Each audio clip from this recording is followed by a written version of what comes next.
ನಮಸ್ಕಾರ ವೀಕ್ಷಕರೇ, ನಾನು ನಿಮ್ಮ ಬ್ರಾಹ್ಮಿಣಿ ಅಂಜಲಿ. ಬನ್ನಿ, ವೃಷಭ ರಾಶಿಯವರಿಗೆ ಸೆಪ್ಟೆಂಬರ್ ತಿಂಗಳಲ್ಲಿ ಮಾಸ ಭವಿಷ್ಯ ಯಾವ ರೀತಿ ಅದೃಷ್ಟವನ್ನ ತಂದ್ಕೊಡುತ್ತೆ, ಸಾಕಷ್ಟು ರಹಸ್ಯವನ್ನ ಒಳಗೊಂಡಿರುವಂತಹ ವೃಷಭ ರಾಶಿಯವರಿಗೆ ಸಂಕಷ್ಟಗಳ ಸರಮಾಲೆಯಿಂದ ಹೊರಗಡೆ ಬರ್ತಾರಾ? ಖಂಡಿತ ಬರ್ತಾರೆ.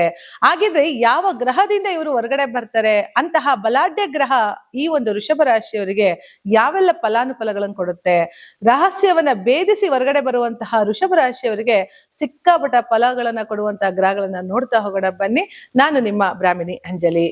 ವೀಕ್ಷಕರೇ, ಸಾಕಷ್ಟು ವೃಷಭ ರಾಶಿಯವರಿಂದ ನಾನು ಕಾಮೆಂಟ್ಗಳನ್ನ ನೋಡ್ತಾ ಇರ್ತೀನಿ. ವೃಷಭ ರಾಶಿಯವ್ರದ್ದು ನೀವ್ ಹೇಳ್ತಾ ಇರೋದು ನನಗೆ ಆಗ್ತಾ ಇಲ್ಲ, ನಾವು ಸಾಕಷ್ಟು ನಷ್ಟಗಳನ್ನ ನೋಡಿದೀವಿ, ನಾವ್ ಅನ್ಕೊಂಡಂತ ಸಾಧಿಸ್ಕೊಳಕ್ಕೆ ಆಗ್ತಾ ಇಲ್ಲ ಪ್ರತಿ ತಿಂಗಳು ಅಂತ ಹೇಳ್ತಿರ್ತೀರಿ.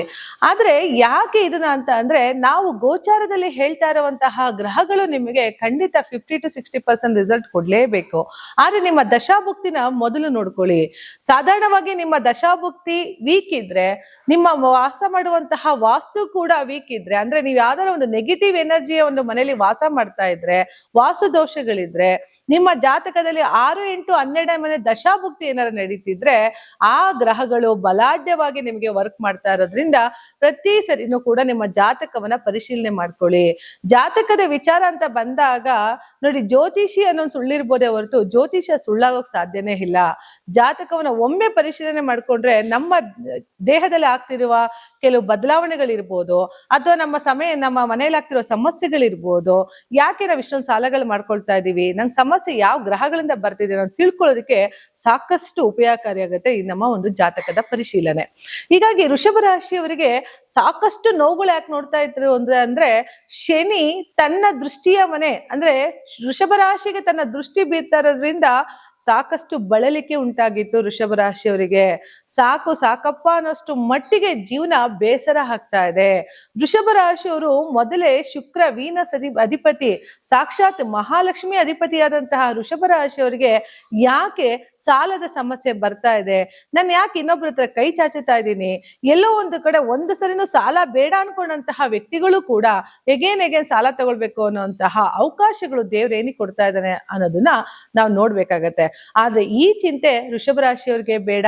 ಯಾಕೆಂದ್ರೆ ವೃಷಭ ರಾಶಿಯವರಲ್ಲಿ ಸಾಕಷ್ಟು ಬದಲಾವಣೆ ಸೆಪ್ಟೆಂಬರ್ ತಿಂಗಳಲ್ಲಿ ಆಗೋದ್ರಿಂದ ನೋಡಿ, ಶುಕ್ರ ಕೂಡ 2ನೇ ತಾರೀಕು 9ನೇ ತಿಂಗಳಲ್ಲಿ ತನ್ನ ಪಥವನ್ನ ಬದಲಾಯಿಸ್ತಾ ಇದ್ದಾನೆ. ಅಂದ್ರೆ ತನ್ನ ಮನೆಯನ್ನ ಬದಲಾಯಿಸಿ ಕನ್ಯಾ ರಾಶಿಯಿಂದ ತುಲಾ ರಾಶಿಗೆ ಸ್ವಂತ ಮನೆಗೆ ಹೋಗ್ತಾ ಇರೋದ್ರಿಂದ ಏನಾಗತ್ತೆ, ರಾಶಾಧಿಪತಿಯಾದಂತಹ ವೃಷಭ ರಾಶಿಯವರಾದ ಶುಕ್ರ ಅಧಿಪತಿಯಾಗಿ ತುಲಾ ರಾಶಿಯು ಕೂಡ ಸ್ವಂತ ಮನೆ ಆಗಿರೋದ್ರಿಂದ 6ನೇ ಮನೆಗೆ ಹೋಗ್ತಾ ಇರೋದ್ರಿಂದ ಏನಾಗತ್ತೆ, ನಿಮ್ಮ ರಾಶಾಧಿಪತಿಯ ಶುಕ್ರ ಸರ್ವಿಸ್ ನ ಕೊಡೋದ್ರಿಂದ 6ನೇ ಮನೆಯಲ್ಲಿ ಹಿಂದೆ ಮಾಡಿದಂತಹ ಸಾಲಗಳನ್ನ ತೀರ್ಸ್ಕೊಳ್ತಾ ಹೋಗ್ತೀರಿ. ನೋಡಿ, 6ನೇ ಮನೆ ಅಂದ್ರೆ ಸರ್ವಿಸು. ನಾವೇನ್ ಕೆಲಸ ಮಾಡ್ತೀವೋ ಆ ಕೆಲ್ಸಕ್ಕೆ ಪ್ರತಿಫಲ ಕೊಡೋನೆ 6ನೇ ಮನೆ ತೋರಿಸೋದ್ರಿಂದ ಹಿಂದೆ ಮಾಡಿದಂತಹ ಸಾಲಗಳನ್ನ ತೀರಿಸುವಂತ ಒಂದು ಸುವರ್ಣ ಅವಕಾಶ ಅಂತ ಹೇಳ್ಬೋದೇನೋ ವೃಷಭ ರಾಶಿಯವ್ರಿಗೆ. ಯಾಕೆಂದ್ರೆ ರಾಶಾಧಿಪತಿ ವೃಷಭ ರಾಶಿಗೂ ಸ್ವಂತ ಮನೆ, ತುಲಾ ರಾಶಿಗೂ ಸ್ವಂತ ಮನೆ, ಅಂತಹ ಅಧಿಪತಿಯಾದಂತಹ ವೃಷಭ ರಾಶಿಯವರಿಗೆ ತುಲಾ ರಾಶಿ ತನ್ನ ಬದಲಾವಣೆ ಕನ್ಯಾ ರಾಶಿಯಿಂದ 6ನೇ ಮನೆಗೆ ಬರ್ತಾ ಇದ್ದಾನೆ ಅಂತಂದ್ರೆ ಖಂಡಿತ ನಿಮ್ಮ ಸಾಲ ಬಾಧೆಗಳಿಂದ ಹೊರಗಡೆ ತಗೊಂಡ್ಬರ್ತಾನೆ, ಯೋಚನೆ ಬೇಡ. ಜೊತೆಗೆ 2ನೇ ಮನೆ ಬುಧ ಅಂತ ಏನ್ ಕರಿತೀವಿ, ನಿಮ್ಮ ರಾಶಿಯಿಂದ 2ನೇ ಮನೆ ಬುಧನು ಕೂಡ, ಪಂಚಮಾಧಿಪತಿಯಾದಂತಹ ಬುಧನು ಕೂಡ ಇದೇ 7ನೇ ತಾರೀಕು ತನ್ನ ಸಿಂಹ ರಾಶಿಯ ಮನೆಯಿಂದ ಕನ್ಯಾ ರಾಶಿಗೆ ಬರ್ತಾ. ಸೊ ಹಾಗಾಗಿ ಇಲ್ಲೇನಾಗ ಕನ್ಯಾ ರಾಶಿಗೆ ಬರ್ತಾ ಇರುವಂತಹ ಬುಧ ಕೂಡ ನಿಮ್ಗೆ ಯಾಕಷ್ಟು ಒಳ್ಳೆ ರಿಸಲ್ಟ್ ಕೊಡ್ತಾನೆ ಅಂತ ಅಂದ್ರೆ, ಪಂಚಮಾಧಿಪತಿಯಾದಂತಹ ಬುಧ, ಪೂರ್ವ ಪುಣ್ಯ ಸ್ಥಾನಾಧಿಪತಿಯಾದಂತಹ ಬುಧ, 2ನೇ ಮನೆ ಅಧಿಪತಿಯ ಧನಸ್ಥಾನಾಧಿಪತಿಯಾದಂತಹ ಬುಧ ಪಂಚಮಕ್ಕೆ ಬರ್ತಾ ಇದ್ದಾನೆ ಅಂತ ಅಂದ್ರೆ ಇಲ್ಲಿ ನಿಮ್ಮ ಬುದ್ಧಿವಂತಿಕೆ ಕೆಲಸ ಮಾಡುತ್ತೆ. ಈಗ ಹಿಂದೆ ಇದ್ದಂತಹ ಕೆಲಸ ಕಾರ್ಯಗಳಲ್ಲಿ ಅಡೆತಡೆಗಳೆಲ್ಲ ಏನೆಲ್ಲ ಇತ್ತು ಅದೆಲ್ಲವೂ ಕೂಡ ನಿವಾರಣೆ ಮಾಡುವಂತಹ ಒಂದು ಸಂದರ್ಭ ಅಂತಾನು ಹೇಳ್ಬೋದು. ಯಾಕೆಂದ್ರೆ ಸೆಪ್ಟೆಂಬರ್ ತಿಂಗಳಲ್ಲಿ ಸಾಧಾರಣ ಗೌರಿ ಗಣೇಶ ಹಬ್ಬ ಬರ್ತಾ ಇದೆ.